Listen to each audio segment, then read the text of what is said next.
So, good evening, everyone. Thank you for coming out at the dinner hour, and we'll treat you to some food afterwards. But first, we have the pleasure of hearing Professor Ulrich Marzolph from the University of Goettingen speak, who is a noted expert on humor in the Islamic world, among many other things. He's a 1001 Night specialist and works on Persian literature as well, and a number of other things, but I won't go on and on. I think I'll just invite Professor Marzolph to come up and speak, and afterward there will be some time for questions and answers, and then we'll open up the floor and have some snacks afterwards. So without further ado, why don't you come on up and talk to us.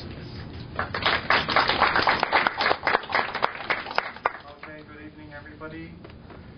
Thank you, Frank, for this kind of introduction, and thanks for inviting me to give this talk here. It's a great pleasure to be here. I have a couple of preliminary remarks. First of all, I thought the announcement was very suitable for a humor lecture. Announcing 4 o'clock while the actual lecture is at 6. The title was not exactly an explanation, as it says on the poster. It's more an exploration. But that's all right. I have a lecture which was sort of devised to last about 50 minutes. And I should tell you that I've just been over for, well, more or less 2 days. So I'm pretty jet lagged. And I actually feel like it's midnight now. So for your own sake and for my sake of staying awake, I have to tell a joke or two in between. I hope you bear with that. And probably just because I'm going to tell some jokes, I will leave out some of the theoretical parts of it. Okay, the topic of my talk is the Muslim sense of humor. I'll start with the trailer for the Canadian sitcom Little Mosque on the Prairie, whose first episode was aired in January 2007. This trailer contained what was to remain one of the sitcom's strongest scenes. It showed Toronto lawyer Ammar Rashid on his way to become the imam at the mosque in the fictional town of Mercy, Saskatchewan. Standing in line to check in for his flight at the airport, Ammar talks to his mother over the cell phone, trying to make her understand his move. Obviously, his decision had been the matter of dispute with his parents, and this is what Ammar says. "Mom, stop over the guilt. No, don't put that on. I've been planning this for months. It's not like I'm trying to drop a bomb on them. If Dad thinks this is suicide, so be it. This is Allah's plan for me." Now, obviously, hearing the words bomb and suicide, the woman standing in front of Ammar in the line steps aside, rolling her eyes while sighing, "Oh my." She does not hear Ammar's following sentences when he continues, "No, I'm not throwing my life away. I'm moving to the prairies to run a mosque." A moment later, we see Ammar being arrested by security officers. Taking him as a potential suicide bomber, they address him sharply. "Step away from that bag, son. You're not going to paradise today." When later being interrogated, Ammar wonders, what's the charge? Flying while Muslim? And when the officer dryly informs him that this was not the charge, Ammar comments, "I was joking. Muslims around the world are known for their sense of humor." Though immediately afterwards, Ammar admits that this statement was intended as another joke, this is exactly what the Canadian sitcom is about, to demonstrate that Muslims do have a sense of humor. But do they? And if so, what exactly is the Muslim sense of humor? Now, I'm aiming to elucidate this question from the viewpoint of, well, my inner discipline, and I'm more or less an Islamicist philologian with a strong inclination to folklore. My presentation will discuss the role of humor in Islam from 2 angles. On the one hand, there is a theoretical debate that deals with the permissiveness of humor and laughter in Islam. On the other hand, we have an existent abundance of humorous texts in both literature and oral tradition that needs to be considered. But first, let me proceed with a few additional introductory remarks, intending above all to clarify my position that Islam is not the essential other, but rather a sibling to the other Near Eastern religions and related cultures that for various reasons have been alienated in the course of history. With this theoretical assumption in mind, let me quote the following joke. I don't promise, by the way, that any of the jokes I'm quoting are going to be funny. So this is a joke. While a man is riding his horse, the horse is stung by a wasp and bolts. On his way meeting someone he knows, that person shouts at the rider, "Where are you going?" To which the man responds, "Don't ask me, ask the horse." Okay, thank you. So it is interesting for this particular joke that it was one of Sigmund Freud's favorites. After all, the joke offers a clear paradigm for psychoanalytical interpretation. In the framework of psychoanalysis, the horse can be seen as equivalent to the libidinous id, to which the human ego appears to have no choice but surrender. From the perspective of historical and comparative research in jocular narratives, Freud's fascination with this particular joke stands at the far end of a long tradition that, according to present knowledge, begins for this particular joke as early as Greek antiquity. The joke's first documented occurrence is actually attested in a work attributed to Lucian of Samosata, a writer of the 2nd century of the Common Era. At least since the beginning of the 11th century, the joke is also known in Arabic variants.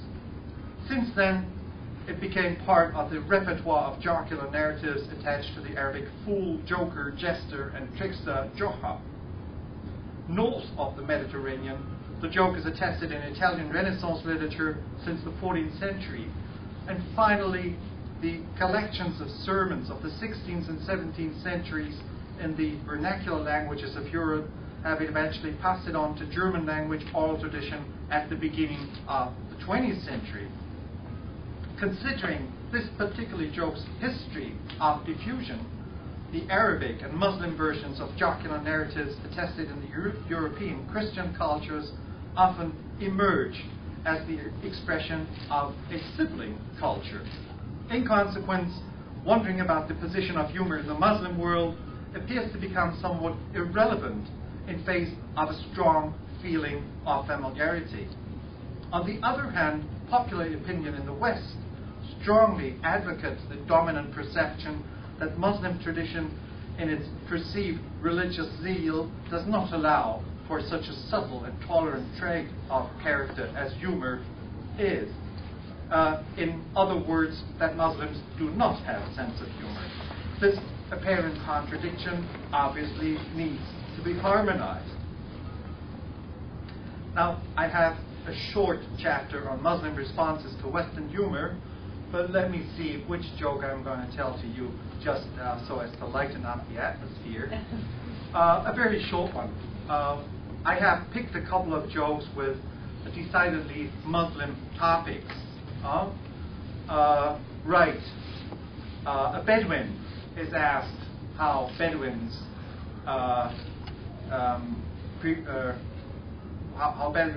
practice Ramadan. And he said, well, with us it's very easy. You know, usually when people do the Ramadan, it's one person fasting for 30 days. We do it the other way round. We have 30 person fast one day and then it's over. Okay, Muslim responses to Western humor. The Muslim perception of the Western perception of the Muslim world has for long been dominated by stereotypical notions of the East as a central paradise, most aptly, of course, expressed in the notion of the Arabian Nights. Today, this image is to some extent tainted by partial and biased notions of the Muslim world as the ultimate harbor of universal terrorism. Both views are, needless to say, equally simplistic, and neither view features humor as a prominent characteristic of the Muslim peoples. If humor is being discussed at all, public opinion focuses on the perceived lack of an adequate reception of Western humorous expression in the Muslim world. This assessment can be documented by a steadily growing number of conflicts arising from the Western attitude towards Muslim values. While only some of the instances I will mention in the following originally intended to be satirical, each of them provoked heavy protest from parts of the international Muslim community. And I went back in my files to the year 1987 when I found the first of these instances when Dutch comedian Rudi Carrell, in his German Tagesschau, a satirical version of one of the main German TV news reports, showed a photographic montage depicting Ayatollah Khomeini, the leader of the Iranian Revolution, 78 to 79, and still alive, as rummaging through piles of women's underwear. And obviously, Carrell thought this was funny. Well, we have Salman Rushdie's 1988 novel, The Satanic Verses, theorizing about the genesis of some disputed verses in the Quran, which earned him Khomeini's fatwa for blasphemy and hence apostasy, a verdict for which Muslim law unambiguously prescribes death. In 1993, Karl Lagerfeld had his model Claudia Schiffer wear a dress decorated with Arabic writing perceived as an emulation of Quranic verses.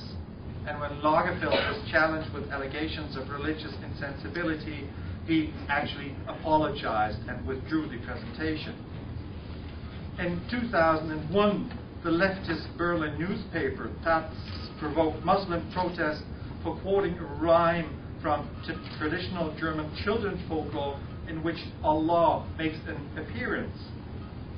In November 2004, Dutch director Theo van Gogh was murdered in Amsterdam by a Muslim fanatic for projecting Quranic verses onto the naked skin of Somali Dutch women's rights activist Ayaan Hirsi Ali in his movie Submission, which actually is a passionate plea against the maltreatment of women in the Muslim world.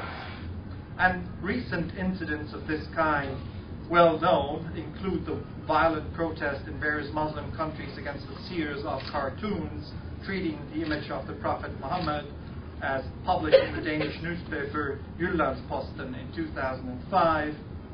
And one of the last cases on record is in 2007, when teacher Gillian Gibbons from Liverpool was sentenced to 15 days in prison and subsequent deportation from Sudan for allowing her class of primary school pupils to name a teddy bear Muhammad.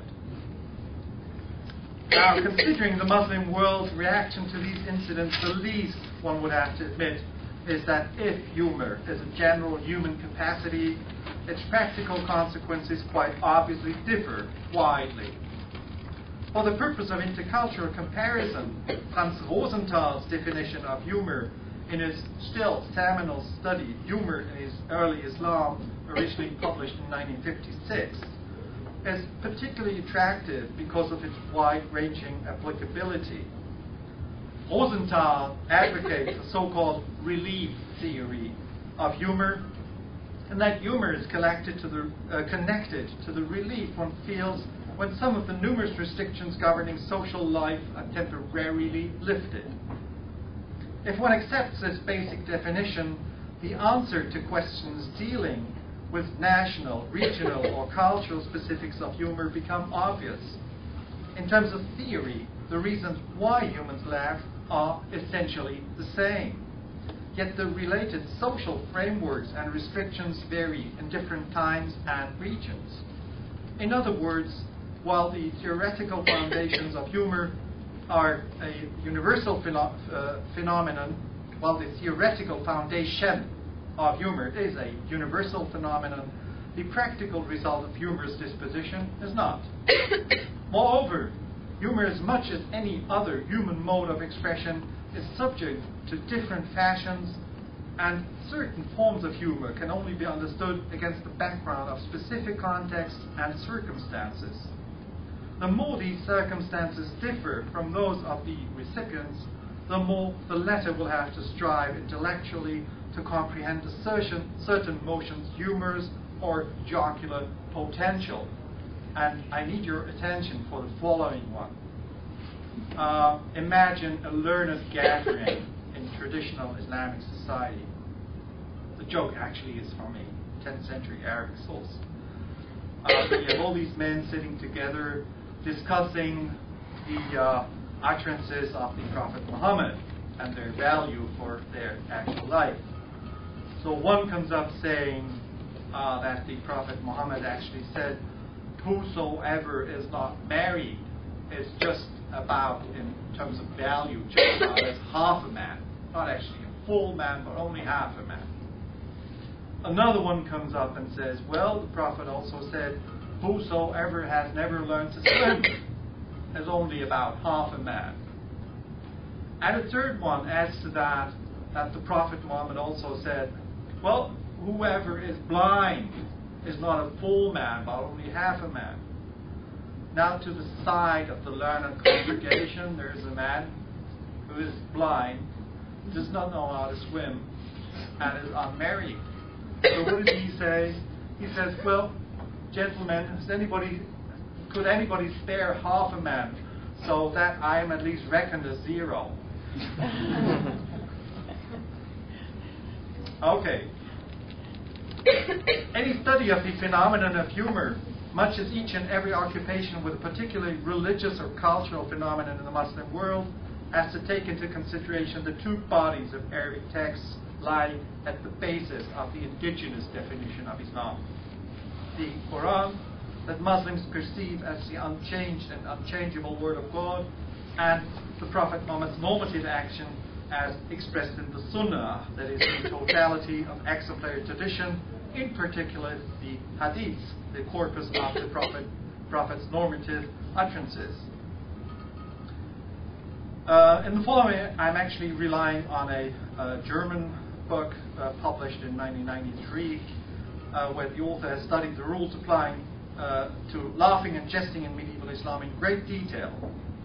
Discussing the position of humor, first of all, leads to a problem of ethical dimensions. That is, the question of correct conduct and the permissibility of physical expression connected with humor, in particular, laughter. Since classical Arabic does not possess a word for humor, the discussion in traditional Arabic sources focuses on the position of laughter. The Quran, as the Word of God, does not include any specific rules implying practical implications for laughter and or jesting. Meanwhile, for instance, we have in Surah 53, verse 43, a statement where God is said to be the one who makes men laugh and who makes them weep. This quotation relates to several problems. One might, for instance, wonder about the statement's consequences for the debate on human autonomy versus divine determination. More important for the present discussion, laughter is here legitimized as an expression that owes its creation to God and that in consequence belongs to the legitimate range of human expression as envisaged by Him. Further elaborating this point, the Quranic verse following the one just quoted points to God as the one who causes death and gives life, hereby establishing an analogy between laughing and weeping on the one side and death and life on the other. Though the exact equivalents of the paired terms are not qualified, the analogy implies that laughing and weeping are natural constituents as inseparable from the human condition as are life and death. Extending this theoretical assumption to practical consequences, several mentions of laughter in the Quran, discussed in great detail in a recent essay by George Tarmer, allude to specific situations. To quote but one example of human laughter mentioned in the Quran, Abraham's wife Sarah laughs in wonder and disbelief when the angels visited Abraham, bringing him the good news of the birth of a son. And even God himself has been argued to possess the quality of humor, such as, for instance, when he transforms the wooden staff of Moses into a serpent, thus mockingly demonstrating the relativity of human perception. The only jocular expression that is unambiguously prohibited in the Quran is mockery between humans, as stated in Surah 49, verse 11, where it says, O you who believe, let not one people laugh at another people, perchance they may be better than they, nor let women laugh at other women, perchance they may be better than they.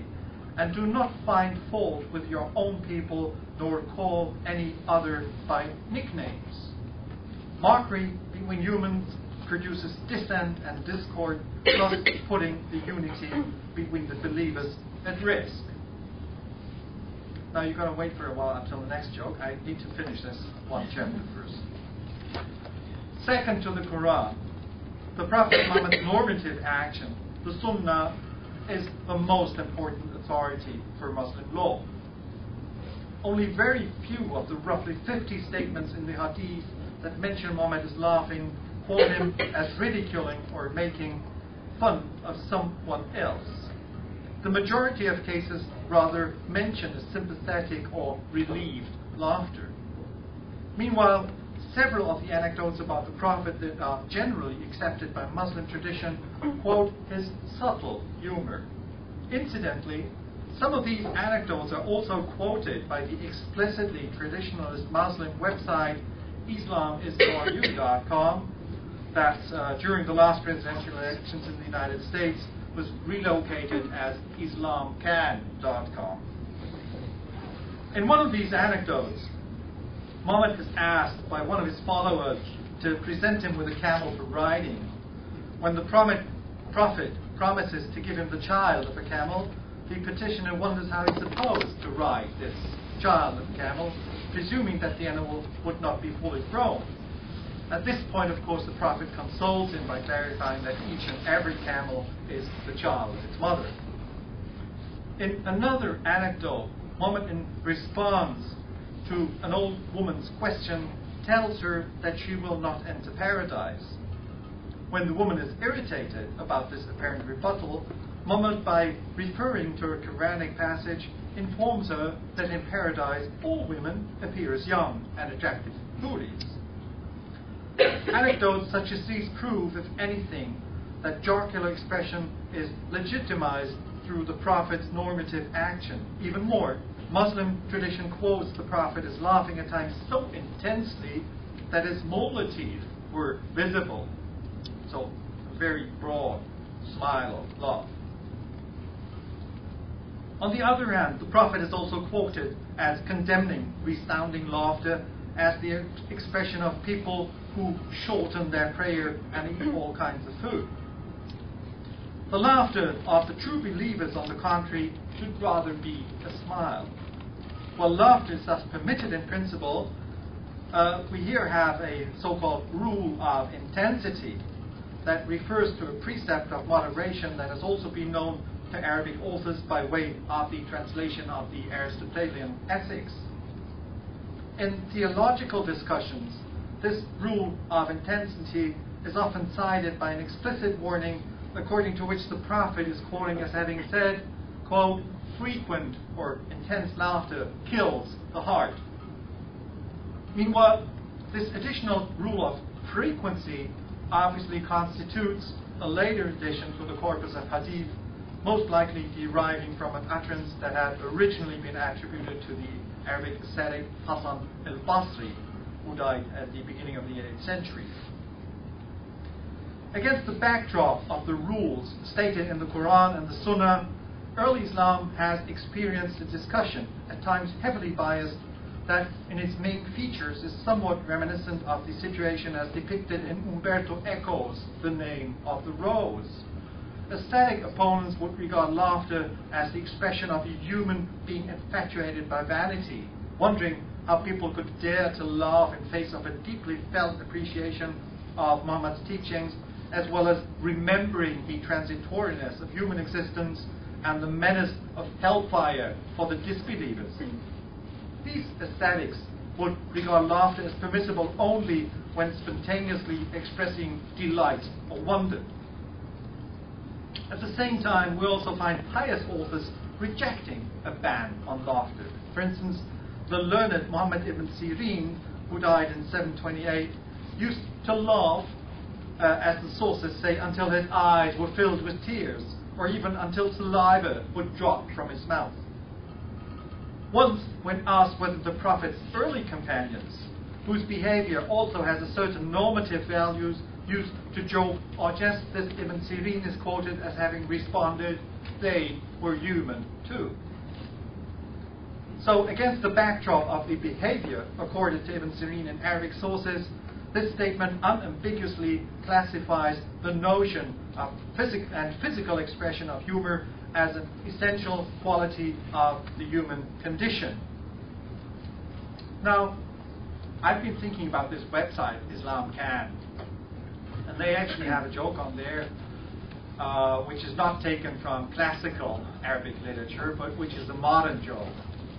And I hope I remember exactly how it goes.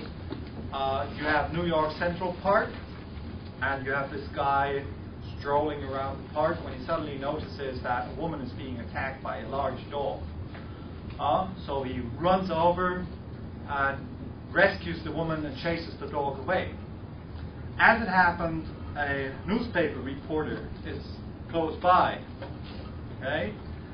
And he comes up and says, "Wow, man, you've been doing something very, very good. I can see the headlines next day. It's going to read, American hero saves whatever, innocent girl from a fierce dog. You're going to tell me you're certainly from New York?" "Well, no," says the man. "I'm actually not from New York. I'm from..." "Well, you're certainly from the States." "No, sir, I'm not from here." "Well, you're certainly American."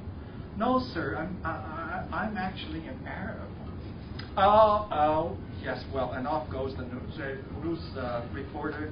So the next day, the headline actually reads, Arab terrorist attacks American dog."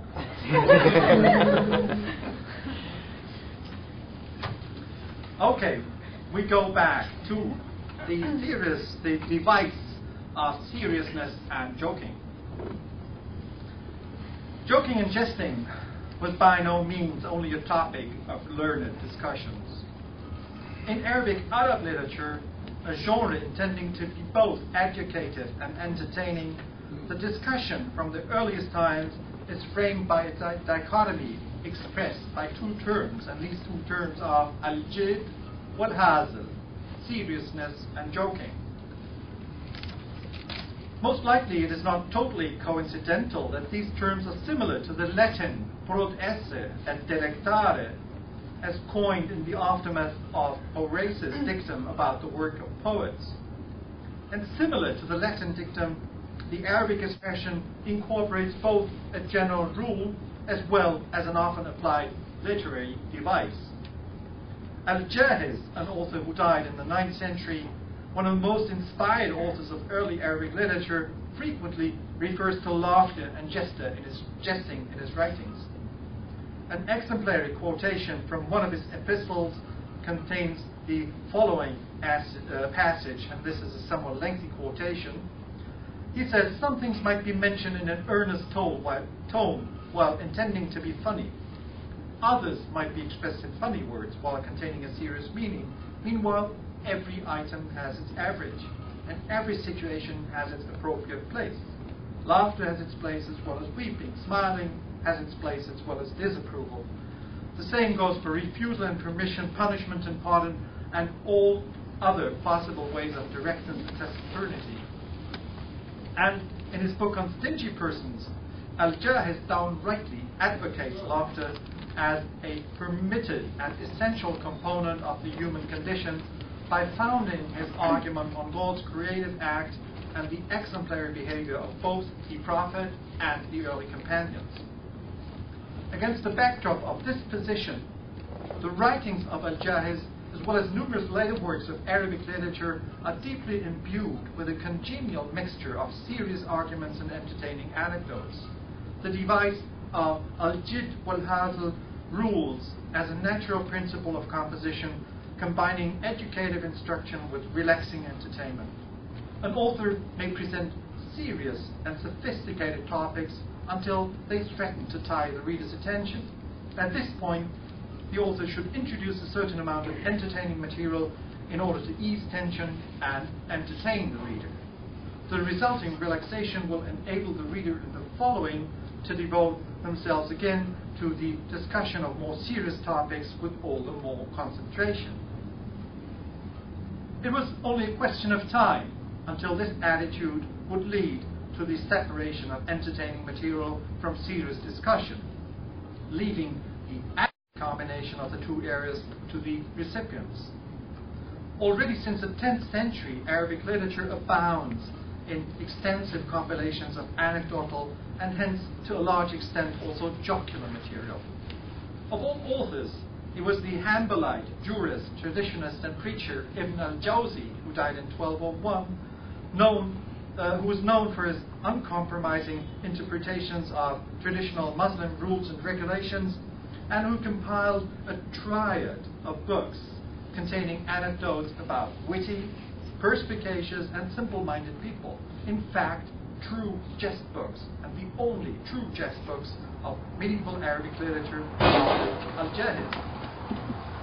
Considering his reputation, Ibn al-Jawzi could repudiate all potential critique of taking delight in profane pleasure for the sheer sake of unconditional entertainment.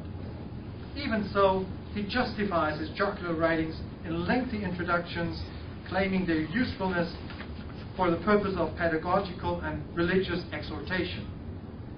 When listening to the stories about foolish people, wise readers should acknowledge the degree to which they have been granted intellectual capacities that fools lack. This should lead them to be grateful, is what he says.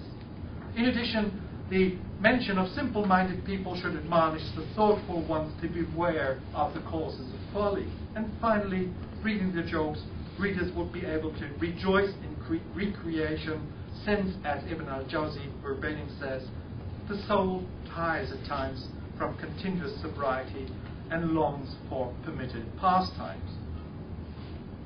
Now, to sum up this theoretical debate, well, considering the fact that theoretical positions differ in detail, even a strict and uncompromising theological argument does not question the existence of laughter and jesting in Islam, hence feeling the need to discuss its permissibility. Immoderate excess and jesting for the sake of jesting are rebuked. Actions doing harm to the community, such as mockery, are banned. The recommended degree of humor is a moderate one, both in terms of frequency and intensity of jocular expression and practice. So far as for the theoretical foundations of humor in Islam. But what about the practical side of humor? How has humor expressed itself in the course of Islamic history? What are the practical consequences of the relatively tight rules governing the correct Muslim comportment? Already the example of Ibn al-Jawzi shows that even strict scholars might tend towards a liberal interpretation of the pious guidelines. Considering this, there's little wonder that in the living reality of the Muslim world, has documented large amounts of jocular material in a variety of genres. Now, before starting the practical consequences of Muslim humor, I myself should apply again this device of seriousness and joking.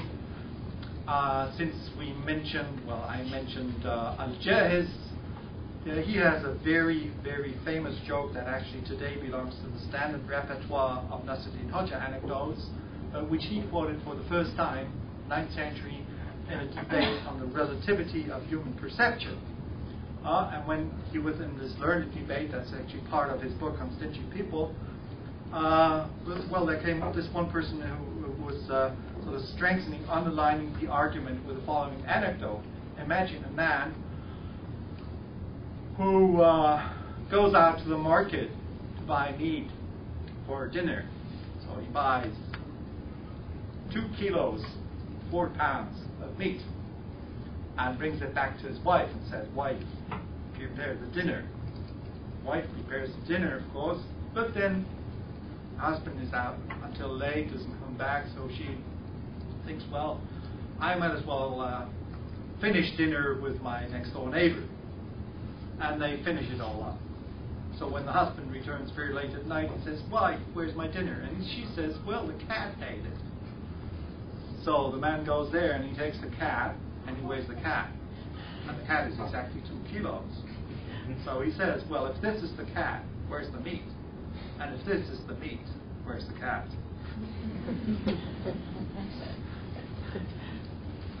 Okay, we start with a few remarks on practical consequences of Muslim humor. The problem of humor in Islam finds itself in a position similar to other human activities or articulations that pious authors, as well as bigots advertising their own piety. Puritans, as well as pietists, have criticized since the very beginning, while their factual existence in the Muslim world has been widely acknowledged. A case in point is the Muslim religious interdiction to depict living beings in man-made images that has often been discussed in Western scholarship. This interdiction is made to account for the dominant lack of statues in not exactly all, but most of the Islamic cultures, and also for the preference of abstract or calligraphic ornaments in Islamic art. At the same time, since the beginnings of Islamic art, we know that there is a rich tradition of illustrations and manuscripts that has brought forth innumerable masterpieces of figurative art, particularly during the Iranian dynasties of the Timurids and the Safavids. Similar to humor, music and dance within a strict interpretation of Islamic rules also risk to be regarded as unlawful enjoyment of worldly pleasures. Accordingly, even today, they suffer from restrictions in traditionalist Muslim societies while enjoying relative freedom in others. And finally, the Quranic restriction of drinking wine has traditionally been interpreted as a ban on all kinds of intoxicating substances. But even so, it has not prevented wine from becoming a widely appreciated beverage in the Muslim world. Though its consumption is forbidden on earth, pious Muslims are promised wine in the hereafter. And the literatures of the Muslim world contain innumerable references to the consumption of wine and, of course, other intoxicating liquids and substances in the various Muslim cultures. As for humor, an adequate assessment cannot but admit that humor has been a natural form of expression in all cultures and in most periods of the Muslim world. Mocking poetry was a standard genre of pre-Islamic Arabic oral tradition. Literary works, such as those of Al-Jahiz, are deeply imbued with a subtle sense of irony. Practical jokers and jesters populate the markets and public spaces of Muslim cities. Court fools belong to the standard staff in the houses of the ruling classes. Drastic humor occurs in works such as the Maqamat of Badi' Zaman al-Hamadani, and biting satire is found in the works of Persian author Ubayd Zarqani. Whether or not representative of true action, Arabic narrative literature has cultivated stereotype laughter in innumerable variations of the formulaic expression, and he laughed until this and that. Variations including he laughed until he fell on his back, he laughed until he fell from the back of his horse, he laughed until he dug the ground at his feet, or even he laughed until he wetted his pants. And besides artistic expressions of refined humor, we encounter a tremendous amount of simple, jocular prose in jokes, jests, witticisms, pranks, and anecdotes, ranging from political criticism to sheer nonsense, from humorous treatments of Islamic core values to rather coarse, bawdy jokes. The range and amount of this material in Arabic literature alone is so large that the following historical survey can only mention some of the more important items. And I've labeled this passage Milestones of Islamic Humor. Now, in introducing this chapter, it's very difficult to find a joke that I would say is a milestone in Islamic humor. But let me see. I have a very short one. Joha, the Arabic equivalent of Mullah Nasruddin, you might know. Many of the Arab jokes deal with Joha when he was a boy, 14, 15, 16, with steadily growing sexual appetite. So you have this one anecdote where they say Joha's father had a favorite slave girl with whom he used to play around, and one day Joha says, well, what my father can do, I can also do. So he goes up to the slave girl and actually wants to have fun with her, and she notices that this is Joha and says, so who are you? And he says, quiet, I am my father. Okay, thank you. This is so gratifying. Now we come to the milestones of Islamic Muslim humor. Early in the 11th century, the Iranian author Al-Abi, an author who died in 1030, compiled a work that in Arabic is modestly titled Nasr al-Durr, a title that might be translated as Scattered Pearls. Contrary to the modest title, the work is in fact an all-encompassing multi-volume encyclopedia of thousands of poignant jokes, anecdotes, and other funny stories that is both unprecedented as well as unparalleled in contemporary and later Arabic, and for that matter even European literature. The author has opted to present the jocular material without any context or commentary. Meanwhile, this work implicitly shows that he felt the need to justify the undertaking of publishing hundreds of pages of humor pure. The order of his 7 books, the sequence of the chapters within each book, and the listing of the texts within the chapters demonstrate a certain decline. First, introducing matters or characters of historical importance, and then leading step by step to items of predominantly amusing, at times even a bawdy quality. For instance, the encyclopedia's first volume, Nasr al-Durr, deals with the pillars of Islam and the early caliphs. Towards the end of the second volume, the author has already reached the popular characters of uninvited guests, that's the Enzyklopaedie, and greedy persons. The third volume presents a number of jokers known by name and proceeds to list anecdotes about crazy people, stingy persons, and crooks. The 5th volume deals with transvestites and homosexuals. The 6th volume contains a chapter about noisy as well as silent farting. The 7th volume presents protagonists belonging to the so-called dishonest professions such as dyers, weavers, and canal sweepers, as well as stupid preachers, mu'adhdins, and imams, thieves and persons who were robbed, sectarians, and fanatics. In short, we find a humorous assessment of traditional Arabic society, a comprehensive and at times overflowing celebration of contemporary humor. The reception of Al-Abi's encyclopedia has been little studied, since the work has only been discovered and published some years ago. But even so, one is most probably right in assuming that the work has had a tremendous impact in its original context, considering the nature of numerous similar works as well as compilations of previous material. A special facet of the reception of Al-Abi's work is the fact that Syrian Maronite Mafrian Bar Hebreos, who died in 1286, relied on Al-Abi's work for large portions of a book he compiled, which is entitled The Book of Entertaining Stories. Meanwhile, Bar Hebreos has cleverly adapted the anecdotes originating from an Arabic and Muslim context to his own Syrian Christian context. He succeeded in doing so to such a degree as to mislead virtually all of the international researchers studying his book into presuming that he himself, as the acknowledged historian he was, that he himself had compiled the book as a pleasant pastime by extracting the anecdotes from numerous unknown works.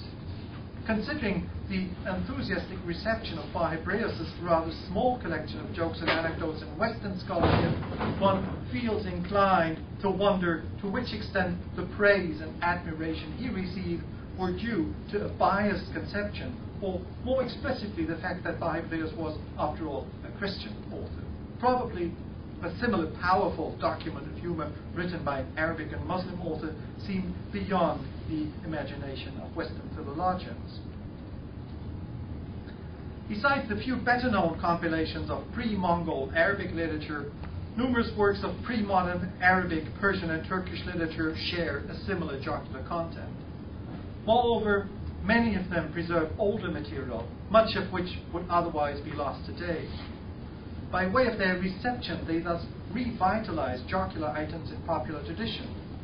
And one of the most powerful works in terms of impact is an Adab encyclopedia compiled by 15th century Egyptian author Al-Efshihi, bearing the rhymed title Al-Mustatraf, Fi Kulli Fan Mustatraf, which might be translated in English as enchanting items picked from all areas of knowledge.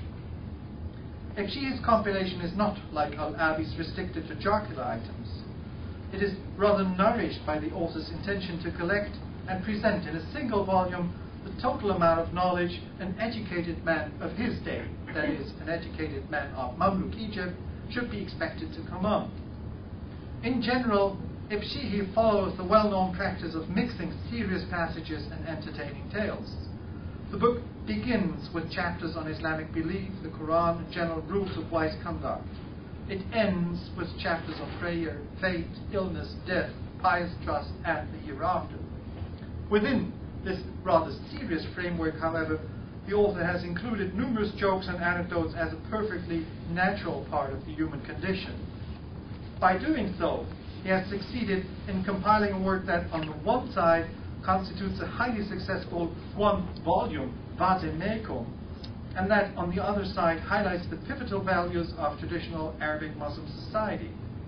It is little surprising that in the Arab world, Efshihi's work has become an indispensable constituent of numerous private and, of course, public libraries. Ever since the introduction of printing to the Arab world in the 19th century, the book has been published numerous times in cheap reprints, selections, and excerpts, and continues to be exploited for publications of a chapbook character until this very day.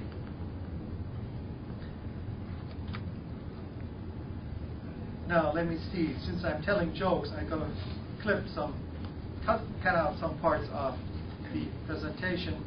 What kind of Islamic joke could I tell you now? Oh, right. We have this visitor to the city of Homs in Syria. And he's been there. Well, that's an ancient joke, traditional Arabic literature. When he comes there, he listens to the call for prayers. And the call for prayer goes, as usual, there is no God but God. And Muslims say that Muhammad is the prophet of God.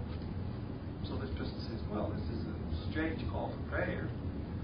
And he actually goes to one of the people he knows and says, now, what happened to your call for prayer? This is a very different from the one we usually hear.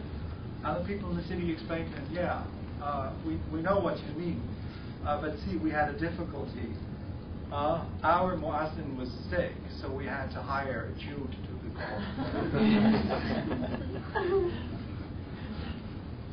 call. Okay. Let me see.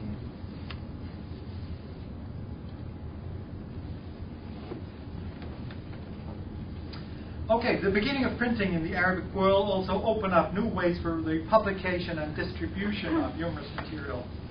Printing houses in Egypt and the Levantine countries since the second half of the 19th century, and particularly from the beginning of the 20th century, published large series of chapbooks. German Orientalist scholar Enno Littmann, who is famed above all for his translation of The 1001 Nights, has studied these jocular compilations. The chapbooks bear rhyming titles, such as, for instance, Arabic title Siyah al-Katakid, Fin Nawadar al-Mudhika wal-Habadit. English translation, The Crowing of the Little Chicken, containing amusing anecdotes and stories. Or Nur al-Uyun fi Tasliyat al-Mahzun, the lightened eye promising exhilaration to the sad ones. And these jab books, besides poems and riddles, often contain short jokes and jests, some of them written in the local Egyptian dialect. While many of the jocular tales are already documented in classical and post-classical Arabic literature, they often portray contemporary characters such as the man intoxicated from the consumption of hashish. As in Arabic literature, one could easily retrace the development and dissemination of jocular tales in the other literatures of the Muslim world. Beyond a chronological assessment, a synchronous and geographical survey proves that humor in a large variety of different genres has always been a vital constituent of the Islamic cultures. It might well be that genres such as the satirical press and political cartoons of the Muslim world do not correspond to standards deemed as adequate in the West, where the freedom of individual expression counts as a pivotal value of culture and society.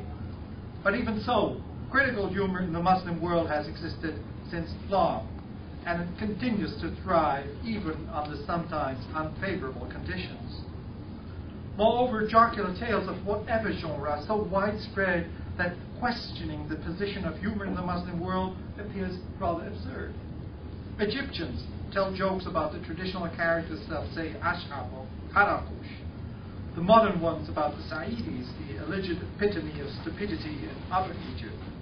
Turks would delight in traditional shadow theatre known by the name of its main character Karagöz, or tell modern jokes about the members of the mystical order of the Bektashis.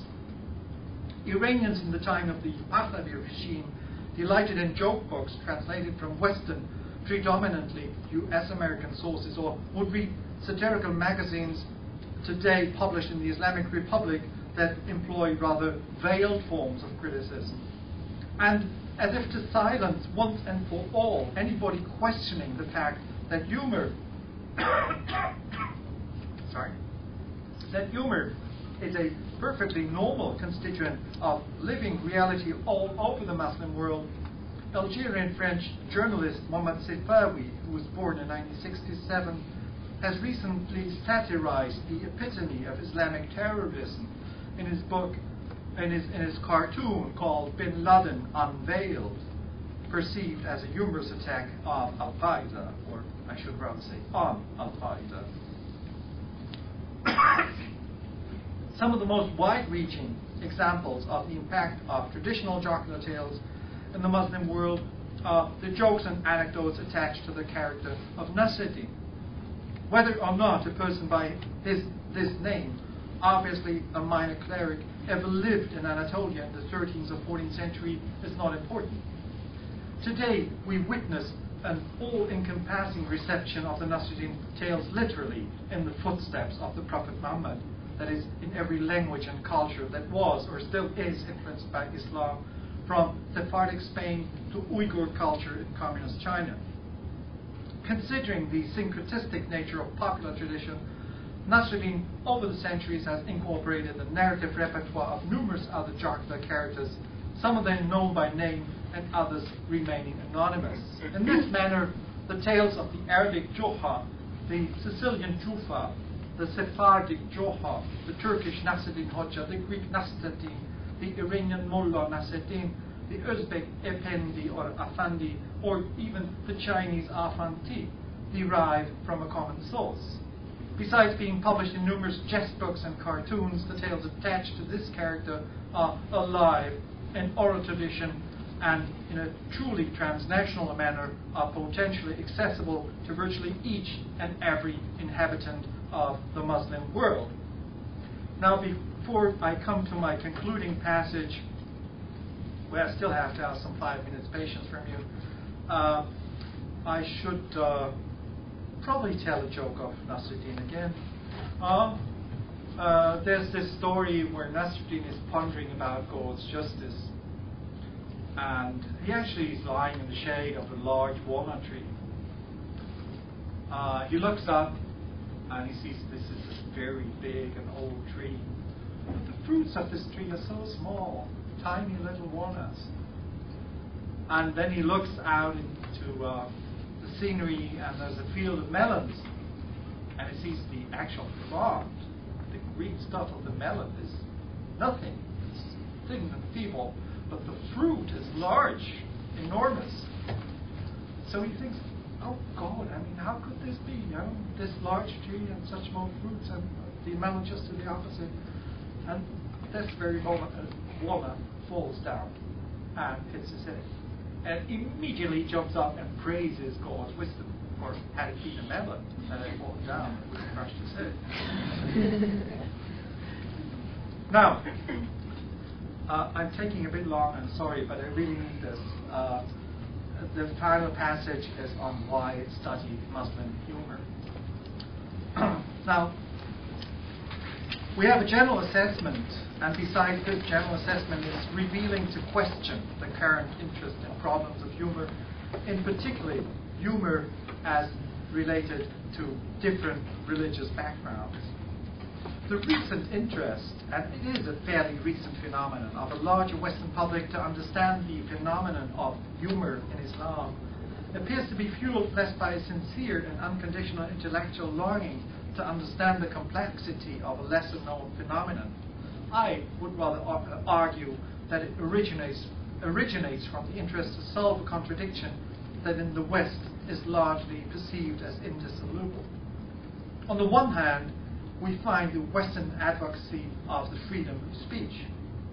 In the case of the Danish Muhammad cartoons that are so prominently discussed in recent research, this attitude would include the individual's right to satirize each and every topic, whether or not it be venerated by or even wholly to somebody else's value system.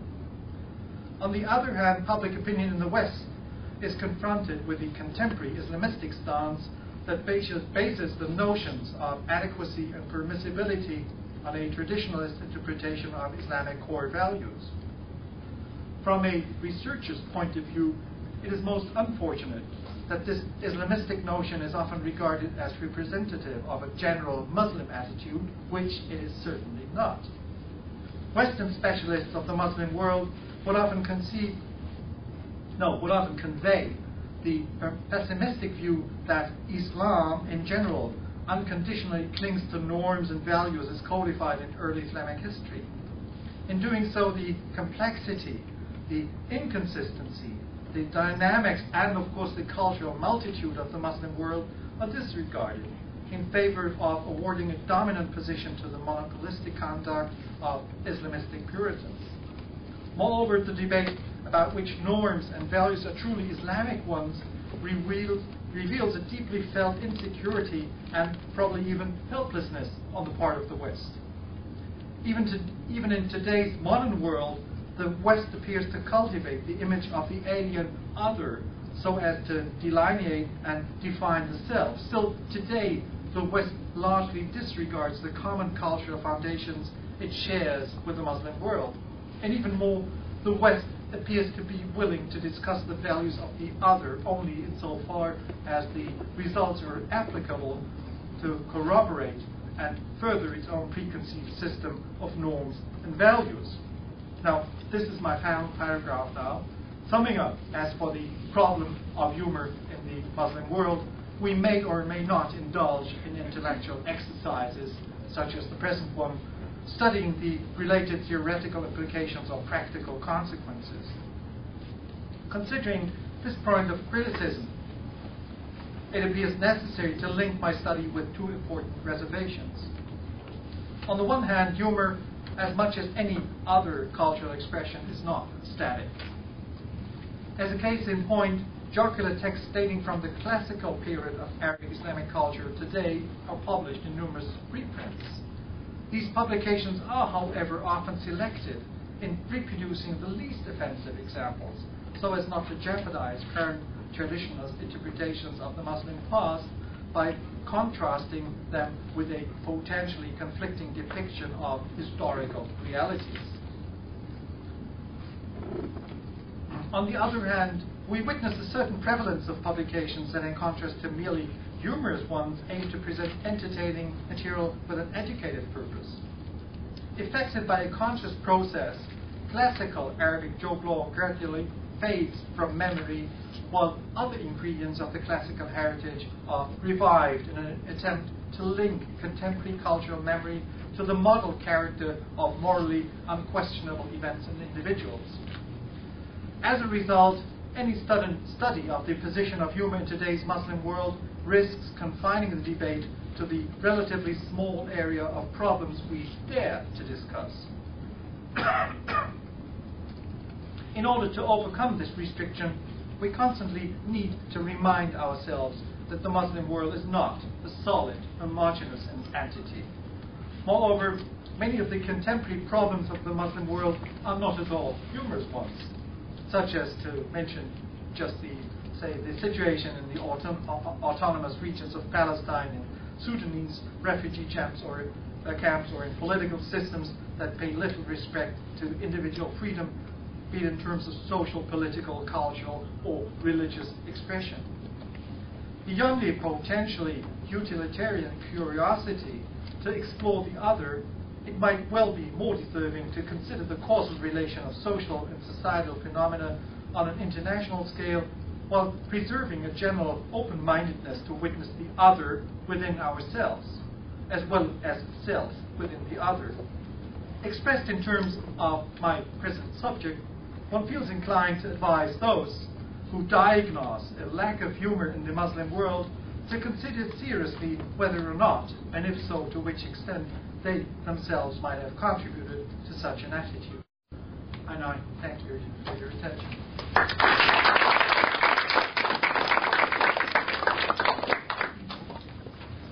think we have time for some questions. Would you like to field them yourself, or should I? Well, anyone? If there are.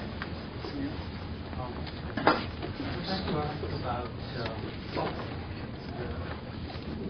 role of women in this literature, both as producers of jocular literature and as objects of humorous jokes. I know women did write a lot of other literature, but from my work in Persian literature, it seems that there's a lot of humorous poetry by women poets that's sort of not really part of the side canon. Is that a trend you find in all modern literature or the other bodies of literature by and about women? Frankly, I couldn't tell you much about this. The body of my material is mainly pre-Mongol Arabic literature, and women as producers of jocular prose, that's the way I understand it, are not a notable phenomenon in that kind of literature, not at all. I mean, even in fact, particularly, they would even rarely figure in jokes as characters. Sometimes, but not prominently. So, I mean, just in terms of talking about this particular kind of literature, it's probably rather a side phenomenon. But then again, I mean, if you go into different centuries, if you go into different cultures, if you go into different social strata and their production, it might be both. So I'm glad to know about that. Okay. Could you tell us a bit about the status of puns? I mean, is there a lot of punning? Or not? I mean, are puns considered funny? Oh, yes. Actually, thank you for asking, because this was part of the presentation I had to cut. Right? There is actually what is even called an anthropological theory of Muslim humor. And the person who wrote about this is Iraqi author Khalid Kishtani in a book on Arabic political humor published in 1985.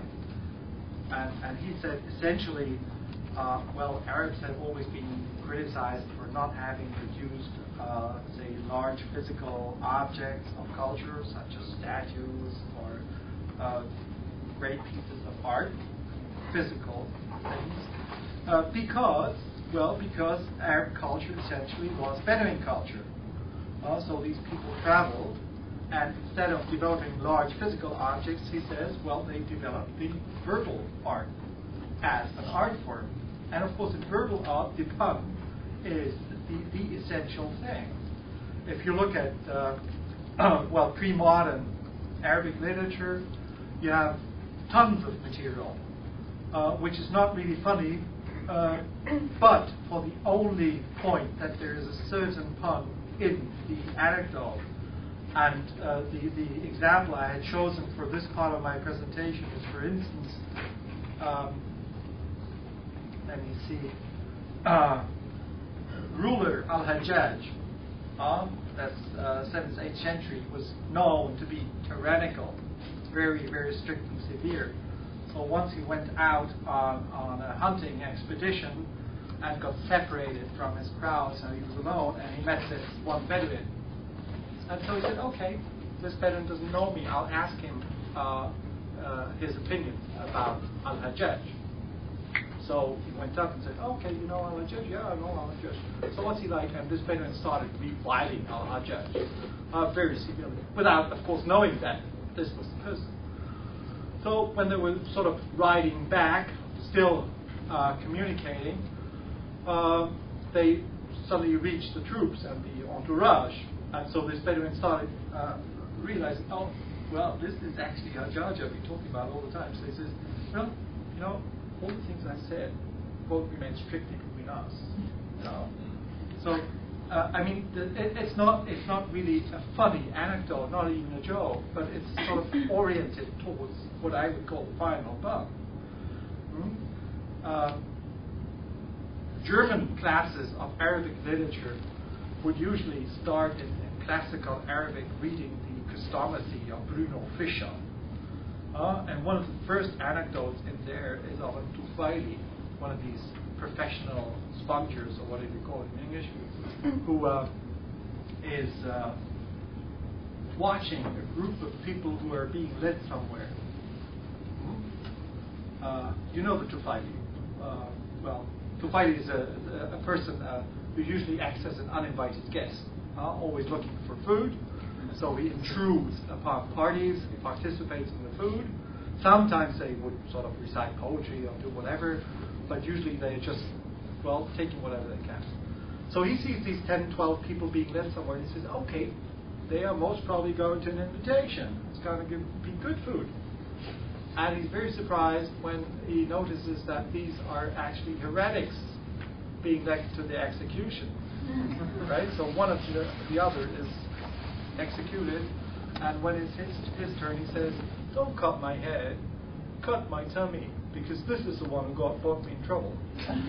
Okay? So, there's lots of pieces one could say as for that pun, and of course there's different puns as well.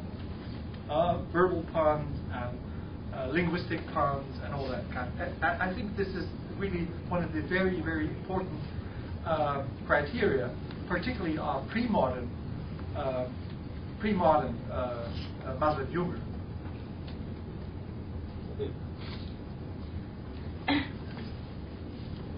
Are there joke traditions about any Islamic, for instance, Quranic prophets or major figures in Islam? The way that, for instance, there would be a secondary folk tradition about King Solomon, whereby he consorts with genies and all this business. Are there joke strands like that? I've been thinking about that for a long time. There is a certain tradition about the Prophet Muhammad, and there's probably a body of some 20 or 30 anecdotes that have some slight humor inclination or whatever, humorous inclination. But I really couldn't say that there's a major tradition on any of the other prophets.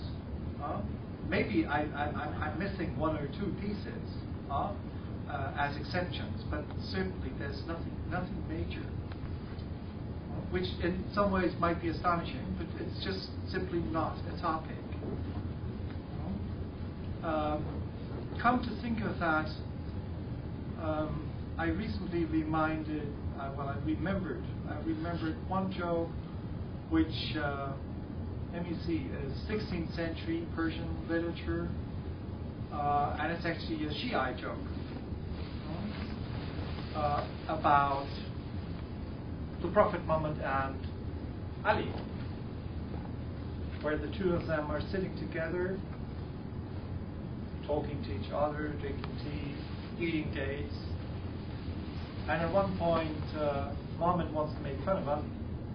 So when he doesn't look, Muhammad takes all the date stones in front of himself and pushes them on Ali's side. And they go on drinking tea, talking about it. And after a while, Muhammad says to Ali, "Look, Ali, you're so gluttonous. Look at these date stones. How many dates you've been eating?" And Ali says, "Well, quite to the contrary. I've left my date stones. You've even eaten your dates with the stones." So, I mean, if you look closely, you might find examples like that on other, say, venerated figures of Islam. But this is more or less an exception. One last question. What do you feel is the relationship between oral transmission and literary transmission in these jocular traditions? You mentioned, for instance, the Barbarians draws very strongly on Modernity, and I feel like a lot of these other encyclopedias also have sort of a very literate approach to drawing on other encyclopedias and early encyclopedias. What extent would a sort of a more modern person, folklorist that you worked on, like to what extent her stories reflect the literary tradition, and to what extent the literary tradition perhaps? Well, we're talking there, oral tradition, we are talking about, say, at least 1,000 years of tradition in a variety of regions. So, in the first place, though, I don't want to evade responding to this question. I would find it very difficult to give one specific answer. Starting from the ancient sources, say, Mongol, Arab literature, we know that, well, we presume, we assume that to a certain extent the material derives from oral tradition. But to which extent exactly, of course, we don't know, since we don't have any, say, reliable sources telling us what was oral and what was not. Once the material has entered the learned tradition, or, well, has been written down in books, of course it is being copied over and over and over again, and then again could reach oral tradition by being read and by being retold. But there's so many incredibly interesting examples that show us how intricate this relationship can be. For instance, I mentioned the anecdote about the cat and the meat, right? Which in modern times is a standard anecdote in the Nasruddin Hoxha repertoire. And then you think, okay, since it's so prominent today, it must have had this age-old tradition. And you look, and all you find is that it was consciously introduced in Arabic editions of the Jaha anecdotes in the mid-19th century. Before that, there is void, nil, nothing, but if you go back 1,000 years to Al-Jahiz, right? So actually the compiler of this collection of Nasruddin anecdotes or Jaha anecdotes in the 19th century, he read Al-Jahiz and he said, well, this anecdote is so good, we have to sort of coin it and attribute it to Nasruddin. And, well, I mean, there's so many different examples on this intricate relationship between oral and written tradition. Give me time for another talk and I'll tell you all the details. One last question. So were there any attempts to write an equivalent of the Erasmus's phrase of folly in the so-called Islamic world, which could be banned or stopped in some ways, or were there also equivalents of the works of Rabelais, like the figures of Carnival and Sten? Well, usually when talking about the literatures of the Muslim world, I find it difficult to talk about equivalence in the first place. Because looking for an equivalent means that you're looking from a very specific position, which in that case would be the position of a, well, let's say a European scholar. But saying equivalent, I mean such a work which would have a broad impact and bring a challenge. No. A simple answer is no. There are some reflections that might lead in a similar direction. And if you take, say, the introductory passages of the 3 chapbooks written by Ibn al-Jawzi, and if you consider the 3 introductions as a separate work, it might be the closest you could come to an equivalent of anything like Erasmus or Sebastian Brandt or whatever in that respect. But then again, these passages were intended as an introduction to presenting jocular material, right? As an apology, as an excuse to be able to present that material without having to go into further theoretical considerations. So it is maybe similar, it is not exactly equivalent, and it has different intention. Okay? Yeah, and the last one? Are you willing to answer one more before we... An important one. Can you please tell us another joke? No. Do I have another one on my list? Let me see. Oh, well, yes. This was part of the religious discussion. Well, what topics does Muslim humor have? I've written about that in a book that was recently published, Humor in the Arabic World or whatever. And it is surprising to see that there's actually not a single topic that is excluded from being submitted to jocular treatment. And there's this one tale where, well, a good, probably very simple-minded Muslim says, what on earth is better than saying the profession of faith? Right? La ilaha illallah. So, instead of feeding his donkey with barley, as people would usually do, he took a piece of paper, wrote La ilaha illallah on it, and gave it to the donkey. And he didn't do that just once. He said, nothing can be better than this. So he only fed the donkey on a piece of paper with La ilaha illallah. Of course, after a while the donkey, well, got meager, whatever, died.